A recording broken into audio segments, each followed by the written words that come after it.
Morning in America. We're delighted to have join us Senator Marco Rubio, United States Senator from Florida, member of the Committee on Foreign Relations, Select Committee on Intelligence, Commerce, and Small Business.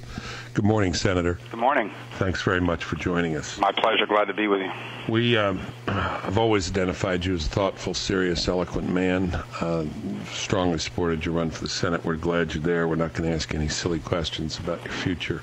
Is it a serious place? Do you regard the Senate as a serious place? I remember Edmund Burke said he found the French Revolution to be a chaos of levity and ferocity, both at the same time. How do you find the Senate? I think there are serious people here. I'm not sure the process is always about solving problems. I think a lot of times it's about winning elections, and there's clearly a place for that. But I think winning elections should be the byproduct of your work, not the purpose of it. And I think too often the politics here drives everything here. You know, we're about to see like the absurd political theater of bringing something for a vote. Just a perfect example is, you know, the leadership here in the Senate, the Democrat leadership has announced that they haven't even offered their own budget yet, but they're going to bring up the Ryan budget. To them, it's about political theater. You know, the way this process should normally work is if they've got a better idea, they need to offer that and propose that. And they're not going to do that. At least it doesn't appear like they're serious about doing that. We'll see. Maybe they'll change. But the point is there's a lot of theater and a lot of political posturing, and I think it gets in the way of problem solving. Debt ceiling, you were one of the first to come out with a very strong statement about it. We saw John Boehner yesterday, went to New York. He said, we'll raise the debt ceiling, but it has to be offset by at least the same amount of cuts, or we will not approve it. Is that your view, and do we have the power, the ability to enforce that? Well, my view is that the debt ceiling is more than just some technical thing we have to take care of. It is an enormous opportunity to deal with a very serious problem that gets more serious every day. And the fact is that one of the reasons why our economy is not growing, and one of the things that threatens our economic future in this country in a very real way, and not 20 years from now, I'm talking potentially 20 months from now, is this idea that the U.S. would not be able to pay its debt. And so I think the debt limit and the fact that we have to raise it again is an example of exactly what the problem that we're facing is. We have a government that spends a lot more money than it takes in. And so I'm saying that I'm not voting to extend the debt limit unless it's the last time we do it and unless it's accompanied by a host of other measures that help us, that begin to put in place a plan that puts us on a sustainable path, you know, a responsible budgeting path. Right. You want more and longer term and more comprehensive. It seems to me it's an interesting start, though, what Boehner proposes, which is we'll accept $2 trillion increase, but we have to have at least $2 trillion in spending cuts, or we're not going to sign it. Yeah, I mean, I'm glad they're thinking in those terms. You know, my fear always was that we would be pressured into just accepting a debt limit increase because it's, according to Tim Geithner and others, the responsible thing to do, and then kick the can down the road and deal with the debt stuff later after the election. Well, I don't think we have that much time anymore. I'd like to ask you about cognitive dissonance, what they call, psychologists call in the Senate. Do Democrats know we're facing a fiscal crisis, but politically they can't admit it, or do they not know it? Do they really believe what they say? Well, I think it's varied. I mean, obviously, I think there are Democrats that know it, and you've seen their voices. How far they're able to go because of their politics is another matter. And there are others that just really would rather not have to deal with it and not sure what they're focused on other than winning in the 2012 cycle. And to them, they don't want to admit there's a problem in Medicare. I think Nancy Pelosi, for example, in a phone conference with some activists alluded to the fact that they're not going to introduce a Medicare plan because that would be admitting that Medicare has a problem, that they're better off sitting back and attacking the Republican ideas. Well, you know, that's what got us into this mess, and that's what's digging us into this hole faster than ever in our history. And so I think it's different. I don't want to paint, I don't want to paint everybody in the same corner with this, but I think there are a lot of people playing politics with this.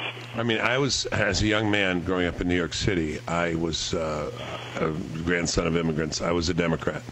And then I don't know what happened to the party. Again, I don't want to talk about individuals, but abandonment on foreign policy, abandonment of human rights causes, the Contras and so on, and then just seemingly denial of reality when it comes to fiscal issues. What has happened to this party?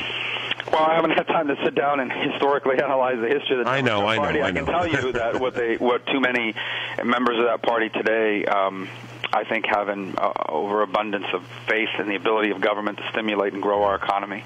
I think that they're also responsive to certain interest groups in the political debate that, quite frankly, don't care about solving these problems. They care about their own bottom line.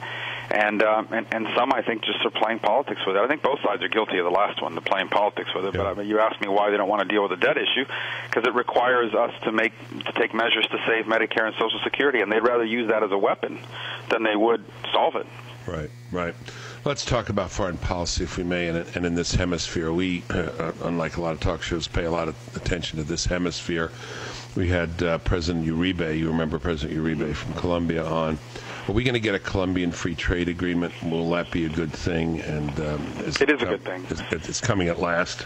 Yeah, it's a good thing on two fronts. It's a win situation economically. Of the free trade agreements, so often the American people seem to have had a negative impression of free trade agreements. This one is such a positive win-win for us all the way around.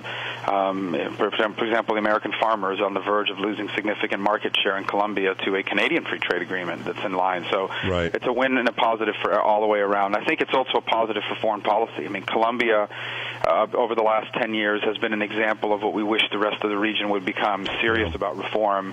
Yeah. Our strong partner in the destruction of these drug cartels and terrorism, and we're a shining example of rule of law and democracy, or an attempt to be a shining example of rule of law and democracy. That should be rewarded. The message to countries in the region is that when you do those kinds of things and you are a strong American supporter and ally, good things happen. And then this free trade agreement is an opportunity to do it. I do think it'll pass. I'm encouraged by the administration's. They're going to say they're going to submit it. So, and I trust them in that, and so I look forward to voting for that. That'll be good. That will be a very good thing. When I was director of drug control policy, we used a figure all the time of a half-filled balloon. When you press down on one part of it, the air goes somewhere else. And one of the consequences of some success in Colombia, such as what you described, is it's driven the problem northward. Mexico, very serious problem. What do? We just talked to Ambassador Noriega, former Ambassador Noriega, about it from the OAS. What's going to happen in Mexico? Can Calderon defeat the cartels? This thing is right at our doorstep. Well, and by the way, it's not just Mexico. It's throughout Central America, Guatemala, Honduras, Costa Rica, of all places.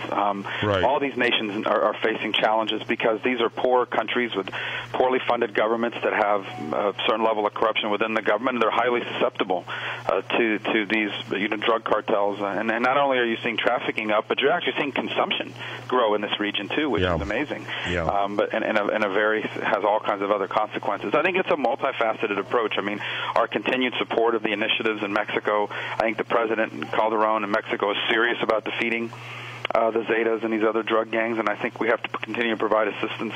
And I think on our side of the fence, I think we need to also recognize that American consumption of these drugs contributes to this problem, and it's something we need to focus on and continue to focus on as well. Ultimately, I think our interdiction efforts in the region are very strong and robust. And I've visited Southern Command in Miami, which is a place that runs a lot of these operations. I think we have a robust operation. I think we need better cooperation from Venezuela, for example, which is a point that links Colombia's production and Bolivia's it links Colombia's production to the distribution points across Central America. I wish we had a more cooperative government in Venezuela, but I think we're on the right track. I think we need to continue to focus on it, work hard at it, and focus on our end of it, which is the consumption end. And just 2 minutes, if we can. We know how busy you are, and indeed, I know you don't have the time for the historical overview. Division of Labor, we'll provide some of that for you if you ever need it. Middle East, did we lose an opportunity to do something about Syria because of our involvement in Libya, and was that a mistake, or have we not foregone that effort? The U.S. is big enough and powerful enough to walk and chew gum at the same time. I mean, They're all the same cause. At the end of the day, it's about people in the Middle East that are tired, Arabs in particular, that are tired of living under corrupt, decrepit, backward regimes, and they're standing up for themselves.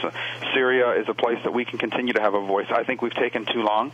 I think the fact that the administration continues to hold out hope that somehow Assad is going to be a reformer is not the right way to go. I intend to, along with a couple of my colleagues this week, introduce a resolution here in the Senate to act on this issue. And my hope is that U.S. policy will move quickly on voicing support for those on the ground there in Syria who are trying in a peaceful way to bring about change to their country. And I think the world has to be so disappointed, I think, that this administration has not been more forceful in speaking out on behalf of freedom and democracy throughout the region, including places like Bahrain. Do you believe these situations? I'm a Catholic. I'm born to the notion of original sin. I don't want to go too far in theology either, because I know you don't have time for that in your day job. But things can get worse, can't they? Even worse. I'm not thinking so much of Syria as I am Egypt. I'm very worried about that situation. I mean, obviously, we should support the efforts for freedom, but we need to be careful. I don't know exactly what that means, but things can actually get worse than Mubarak, for example. Well, first of all, if we're engaged, it helps us to somehow steer the outcome. We can never guarantee it, and ultimately, it's up to the people of Egypt as to what kind of country they want to have. What we can do and say, look, we're the United States. We believe in these principles and values, and we like to help other people to achieve them.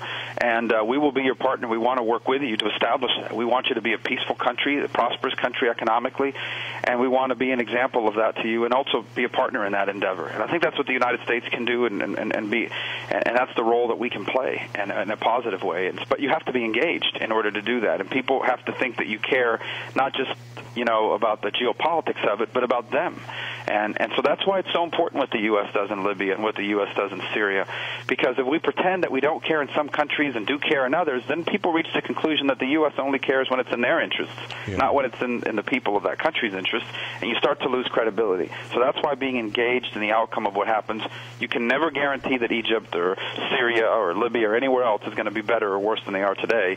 But if you're not engaged, you can guarantee that you won't have any role at all. And Senator Rubio, finally, around the world here in 12 minutes, China. Can China reform? Can we see the same kind of things happen in China? And have we spoken up loudly and clearly enough on that? Well, not with this political leadership. They don't want reform. I mean, they want to grow and become economically prosperous and powerful, but they want to have a tightly controlled governmental system. And have we been strong enough to that? I think that I think we can be stronger. Yeah. Let's just leave it at that. I think the U.S. needs to be, as these talks are going on right now with China about human rights, we should not be embarrassed, nor should we be coward into failing to speak out against the human rights abuses that happen on a regular basis in China. With all the economic progress they're making, you still can't access the internet freely in that country, and until you can, China can't expect to be treated as a great power in the world. We will keep you from your work no longer. Thank you, Senator Rubio. Thank you for the opportunity. Thank you very much, Senator Marco Rubio, Senator from Florida, member of Committees on Foreign Relations, Select Committee on Intelligence, Commerce, and Small Business, a leader. Wish he were in our lineup of presidential candidates, don't you?